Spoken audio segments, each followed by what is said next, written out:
Right? We're British, we know, never acceptable queue bunch. Some people think they're excuses, like if you're late. Not an excuse. I was waiting to check in at an airport the other day. This woman comes barging to the front of the queue and proffers this bullshit. Sorry, excuse me, sorry. I've got to get a flight. Well, no shit, Sherlock. We're in a fucking airport. Why do you think I'm here? To buy a big Toblerone? Oh, please, let me get out of your way with these suitcases, which I just take with me everywhere. Is what I wanted to say. Yeah, unfortunately, as I'm British, that came out as, please, after you. The celebrity queue barge, that's not acceptable. I've seen that happen as well. In Disneyland, in the park, huge queues, Thunder Mountain, 45 minutes. All of a sudden, I see this little precocious, kind of jumped up Disney star, this little kind of Justin Bieber type, right? With his entourage, swept to the front of the queue. All the Yanks were fine with it. I'm sorry, I'm British, I had to say something. Had a full-blown argument with his manager then and there. She kept name-dropping this show he was in like I gave a shit. She kept going, he's from Make-A-Wish. I was like, never heard of it! Arrogant little bastard wearing a cap so no one would recognise him. She kept going, he's not done long. I was like, we've all got places to be now.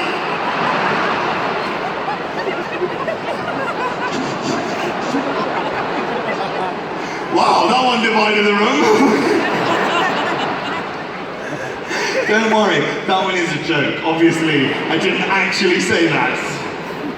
But I thought of it, so I'm going to hell. I can't sleep on the planes as well. I can't sleep on the plane because I sleep with my eyes open. Medical condition, not just a habit from boarding school.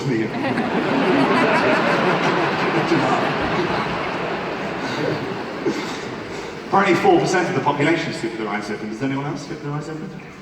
No one. Well, there might be something we don't know, they've just nodded off.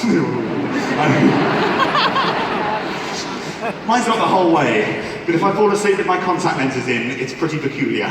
A friend of mine photographed me recently, passed out in public. This is the look we're going for. Oh yeah. Hello ladies. God, that's an embarrassing photo for me to have to show you. Please don't tell anyone that I was on a bus. I know. So bad, this situation. Someone said something to me once on a plane. They complained to me on a plane, which I was so upset about. I was like, it is a medical condition, right? But now, looking back on it with a bit of distance, I can kind of see it from my fellow passenger's perspective, because he did not know that I slept with my eyes open. Also, not the only trick that my body plays on me when I fall asleep. Yeah, a couple of you are ahead of me here.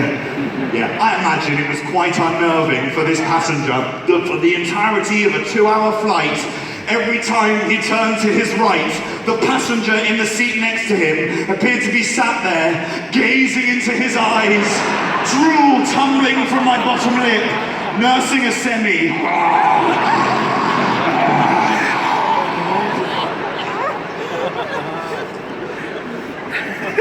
I'm a nervous flyer as well.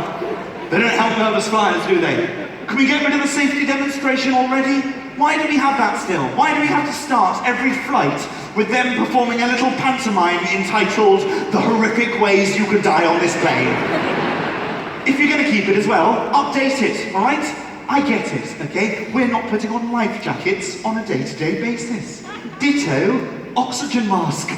But can I speak for us all when I say, Manchester, we have got the seatbelt fastening down? What do they think will happen if they leave that bit out of the demo? Every time those little lights ping on in a plane, it just descends into chaos. People trying to ram the buckle into their eye socket. It's not working! Excuse me, look, not working! We have a routine on planes and we're used to the routine. No one questions the routine. I'm the guy who questions the routine. Here we are, this is some everyday material, relatable stuff. Planes, we've all been on them. Everyman comedian. So, anyway, I'm in my flatbed on the top deck, and I'm doing something that we've all done loads of times before on the plane. Lifting up the blind for takeoff and landing.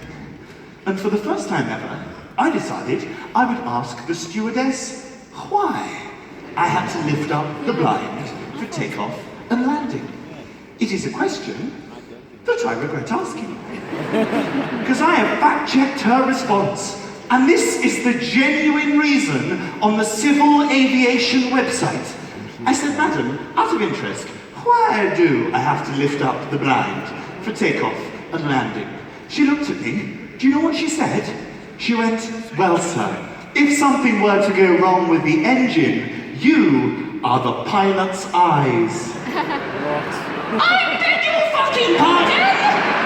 I'm not ready for that level of responsibility! And no one told me that when I purchased the ticket! I was very much under the impression that I was travelling in the capacity of passenger, not fucking co-pilot! Also, I think you may have picked the wrong guy. I'm the guy you want keeping an eye out for engine failure. This guy is your lookout, really? Also, how does that scenario play out in your head, out of interest, where we do be nose diving towards the ground, and I look out of the window and see smoke billowing from the engine? I'm meant to what? Just amble up to the cockpit, pop my head through the door. Awfully sorry, gents, your eyes in the back here. I don't know when you're aware of this, but one of the wings has fallen off. You might want to buckle up. I will send someone through to show you how it's done. Thank you.